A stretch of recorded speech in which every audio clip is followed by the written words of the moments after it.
भारताचे एक सार्वभौम समाजवादी धर्मनिरपेक्ष लोकशाही गणराज्य घडवण्याचा व त्याच्या सर्व नागरिकास सामाजिक आर्थिक व राजनैतिक न्याय विचार अभिव्यक्ती विश्वास श्रद्धा व उपासना यांचे स्वातंत्र्य दर्जाची व संधीची समानता निश्चितपणे प्राप्त करून देण्याचा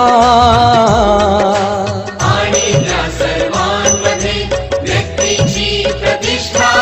व राष्ट्राची एकता आणि एकात्मता यांचे आश्वासन देणारी बंधुता प्रवर्धित करण्याचा संकल्पपूर्वक निर्धार करून आमच्या संविधान